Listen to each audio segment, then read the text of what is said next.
स्वामी समर्थ. हर हर महादेव. आज आपण बघणार आहोत तुमच्या नात्यामध्ये सध्या काय चालू आहे.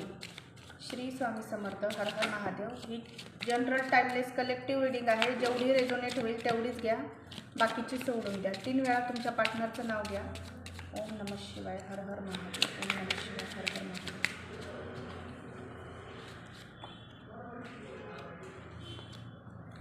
मला इथं असं दिसत आहे की तुमच्या पार्टनरने तुम्हाला खूप दिवसापासून रखडून ठेवलं असेल कमिटमेंटसाठी.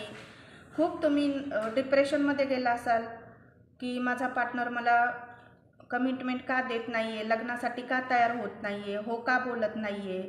तर मला इथं असं दिसत आहे की तुमच्या पार्टनरने तुम्हाला एक लाईफ पार्टनर म्हणून त्यांनी तुम्हाला चूज केला आहे. इथं असं दिसत आहे तुम्हाला खूप हायर कमिटमेंट ते देणार आहे आणि काही जणांची ते एंगेजमेंटसुद्धा फिक्स होणार आहे तुमच्या पार्टनरची तुमच्यासोबत, असंही दिसत आहे.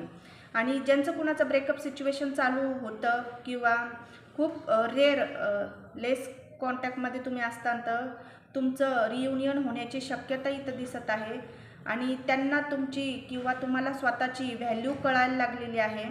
तुम्हाला तुमच्या नात्याची व्हॅल्यू एकमेकांना समजत आहे. तुम्ही दोघं एकमेकांसाठी किती महत्त्वाचे आहे हे तुम्हाला कळत आहे. तुमचं आता नात्यामध्ये इथं मला असं दिसत आहे की तुमच्या नात्यामध्ये एक हिलिंगची एनर्जी होती. दोघंही खूप ऑन ऑफ सिच्युएशन तुमच्या नात्यामध्ये होती. आणि तुमच्या नात्यामध्ये तुमच्या दोघांमध्ये पास्टच्या रिलेटेड तुम्ही बोलायला जरी गेले असेल तरी तुमचं पास्टच्या रिलेटेड भांडणंच तुमच्यामध्ये व्हायचे. चांगलं तुम्ही बोलायला गेले तरी तुमच्यामध्ये पास्ट रिलेटेड काहीतरी टॉपिक यायचं आणि त्याच्यावर तुमचे खूप भांडणं व्हायचे, असंही इथं दिसत आहे. पण आता इथून पुढं तुम्हाला दोघांची व्हॅल्यू रिस्पेक्ट तुम्ही करणार आहे. व्हॅल्यू तुम्हाला समजत आहे आणि पुढेही समजेल. तुमचं जे रिलेशन आहे ते तुम्हाला ते बॉन्डिंग खूप स्ट्रॉंग त्याचं होणार आहे. तुमचा आता सध्या टाईम हिलिंगचा चालू आहे.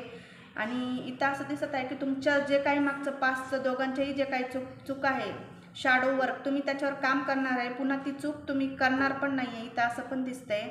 आणि तुमच्या जीवनामध्ये हॅपीनेस, जॉय खूप प्रकारे चांगल्या प्रकारे इथं ग्रोथ दिसत आहे तुमच्या नात्याची. आणि खूप चांगल्या प्रकारे तुम्ही एन्जॉय पण करत असताना होतात तेवढे भांडणं, पण तुम्हाला एकमेकांशिवाय तुम्हालाही माहिती आहे की आम्हाला एकमेकांशिवाय आम्ही राहू शकत नाही आहे. आणि काही जणांमध्ये इथं असं पण दिसत आहे की एंगेजमेंट फिक्स होण्याची बी शक्यता दिसत आहे. कुठेतरी बाहेर फिरण्याचा पण प्लॅन तुम्ही करणार आहे. बाहेरसुद्धा तुम्ही टाईम स्पेंड करणार आहे. क्लेम करा ही एनर्जी, लाईक करा, फॉलो करा. यूट्यूबवर असेल तर सबस्क्राईब करा. थँक्यू.